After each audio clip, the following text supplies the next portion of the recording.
దారుణంగా ఉంది. అది నెల తరబడి ఆ ఎల్లో మీడియాలోనే వస్తుంది. వాళ్ళ మీడియాలో కూడా వచ్చాయి. పరిస్థితి దారుణంగా ఉంది. వాళ్ళ మీడియాలోనే వచ్చాయి. ట్రాక్టర్లలో మామిడికాయలు తెచ్చి రోడ్డు మీద పడేసింది. వందల కొద్ది ట్రాక్టర్లు క్యూలు ఉండేది. ప్రభుత్వం పట్టించుకుంది. దాన్ని పరామర్శించడానికి ప్రభుత్వం నిర్లక్ష్య వైఖరిని ప్రభుత్వం పట్టించుకుని దాన్ని క్వశ్చన్ చేయడానికి వాళ్ళను పరామర్శించడానికి అక్కడికి వెళ్తే ఆయన ముట్టడికి వెళ్ళలేదు, అటాక్కి వెళ్ళలేదు, ఎలాంటి రెచ్చగొట్టే ఇది చేసేడానికి వెళ్ళలేదు. దీనికి వెళ్తే 5-6 రోజుల నుంచి మొత్తం 3 ఎస్పీలు, ఓ డిఐజీ, 1000-2000 మంది పోలీసులు అక్కడ కూర్చొని యుద్ధ వాతావరణం, కర్ఫ్యూ వాతావరణం క్రియేట్ చేశారు. లిటరల్గా కర్ఫ్యూనే డిక్లేర్ చేశారు. ఆ యార్డు క్లోజ్ చేశారు. ఎక్కడ బస్సు డిపోలని మూసేశారు. బస్సులు తిరగకూడదు, ఆటోలను బెదిరించారు, వెహికల్స్ ఏవి రాకూడదు అన్నారు. వాళ్ళు ఎంత నొక్కే కొద్దీ తన్నుకుంటూ అంతమంది, వేల మంది రైతులు, కార్యకర్తలు, అభిమానులు వచ్చారు. అయినా వాళ్ళకి ఏమి ఎలాంటి ఇది లేదు. పైగా ఆ వచ్చిన వాళ్ళల్లో ఎల్లో మీడియాకు సంబంధించిన ఒక ఫోటోగ్రాఫర్ ఎవడో వచ్చి అడ్డం దూరి అతను పెట్టిన తప్పుడు కేసు మీద ఈరోజు అన్యాయంగా అరెస్టు చేశారు.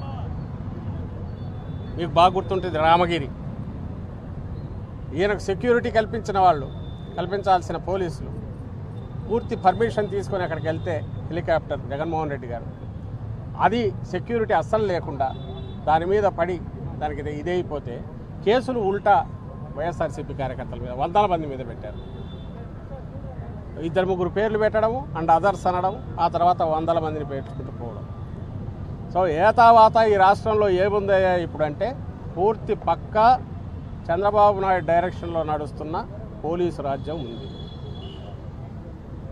చట్టాన్ని అమలు చేయాల్సిన, శాంతి భద్రతలను కాపాడాల్సిన, డెమోక్రసీలో ప్రతిపక్షానికి ప్రొటెక్షన్ ఇస్తూ ప్రతిపక్షం ప్రజల సమస్యల గురించి మాట్లాడుతున్నప్పుడు వాళ్లకు కావాల్సిన వెసులుబాటు ఇవ్వాల్సిన పోలీసు యంత్రాంగం పూర్తిగా అధికార పక్షం వైపు తిరిగి ఎక్కడ అడుగు బయట పెట్టకుండా, గొంతెత్తకుండా తప్పుడు కేసులతో కావచ్చు, లేదా టీడీపీ వాళ్ళు అటాక్ చేస్తే చూడనట్టు ఉండడం ద్వారా కావచ్చు, లేదా టీడీపీ వాళ్ళు అటాక్ చేసి తప్పుడు కేసులు పెడితే వాటిని ఎంటర్టైన్ చేసి ఇంకోసారి ఎవరు బయటికి రాకూడదని హెచ్చరికలు చేయడంతో కావచ్చు. ఇలా రకరకాల పద్ధతుల్లో ప్రజాస్వామ్యం అనేదాన్ని ఖూనీ చేసి పడేస్తున్నారు. ఇక్కడ ఇప్పుడు ప్రజలకు చెప్పుకోవడం తప్ప ఏం చేయలేము. ఎందుకంటే ఎన్నికల్లో తీర్పు వచ్చింది, మళ్ళీ ఎన్నికల వరకు వెయిట్ చేయాలి. బట్ దీన్ని ఎలుగెత్తి చాటాల్సిన అవసరం ఉంది. వీడియోలు, సాక్ష్యాలు ఉన్నాయి. పోలీసులు చేయాల్సిన పని ఏంటి? మేము బయటకు వచ్చినప్పుడు మాకు ప్రొటెక్షన్ ఇవ్వాలి. వాళ్ళు ఎవడన్నా రాబోతే వాళ్ళని తేయాలి. నిన్న గుడివాడలో జరిగినది మా కార్యక్రమం. అక్కడ తెలుగుదేశం పార్టీకి ఏం పని? వాళ్ళని ఎందుకు రానిచ్చారు? వాళ్ళని రాకుండా వాళ్ళని తరమాల్సింది పోనిచ్చి మా జెడ్పీ చైర్పర్సన్ మీద, ఓ బీసీ మహిళ మీద, ఆమె మీద అటాక్ జరుగుతుంటే ప్రేక్షక పాత్ర వహిస్తారు. పైగా వీళ్ళని అరుస్తారు, వీళ్ళకి సర్ది చెప్తారు, మీరే పోండి అని అంటారు. ఇలాంటి విచిత్రమైన వాతావరణం, దీన్ని ఎట్టి పరిస్థితుల్లోనూ అలౌ చేయకూడదు. అందరికీ విజ్ఞప్తి చేస్తున్నాం. రోజు ఇప్పుడు ఇక్కడే గుంటూరులో మీరే చూస్తుంటారు, మీడియా వాళ్ళు చూస్తున్నారు, ఇక్కడ ప్రజలు చూస్తున్నారు. వారానికి 1-2 జరుగుతున్నాయి ఏదో ఒకటి. But entire party, YSR party, Congress party అభిమానులకు, కార్యకర్తలకు, శ్రేణులకు చెప్తోంది, జగన్మోహన్ రెడ్డి గారు అండగా ఉంటారు. మీ చంద్రబాబు నాయుడు గారు ఆయన అక్రమ పద్ధతుల్లోనో, దుర్మార్గంగానో, అణచివేసే ధోరణిలోనో ఎన్ని ప్రయత్నాలు చేసినా ఫిజికల్గా హార్డ్షిప్ ఉంటుంది, కష్టాలు ఉన్నాయి, మానసికంగా కుంగదీయాలని చూస్తున్నారు. బట్ ఇవి తగిలే కొద్దీ ఇంకా గట్టిపడుతోంది పార్టీ, ఇంకా కార్యకర్తలు గట్టిపడుతున్నారు. ఒకరికొకరు తోడుగా ఎంటైర్ పార్టీ ఉంటుంది.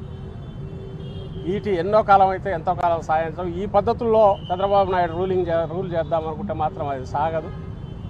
ఆయనకు అభిమానం రాలేదని, ఆయనకు జనం అభిమానం చూపట్లేదని, జగన్మోహన్ రెడ్డి గారికి ఎవరు రాకూడదని కుళ్ళు కోరుకుంటే ఎట్లాది?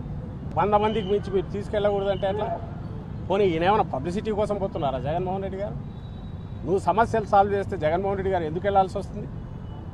ఈయన సమస్య కాని దాని మీద ఎప్పుడన్నా బయటకు వెళ్ళారా? ఆ కుట్రపూరితమైన ఆలోచనలు, ఆ దురాలోచన తప్ప.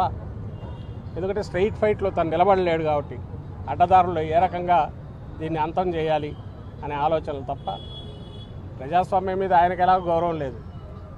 కానీ ఈ ఆలోచనల వల్ల తను ఇంకా ఎందుకు పనికి రాకుండా పోతున్నాడు, చరిత్రహీనుడుగా మారిపోతున్నాడు అనే విషయం చంద్రబాబు గారు గుర్తించాలని కోరుతున్నాను.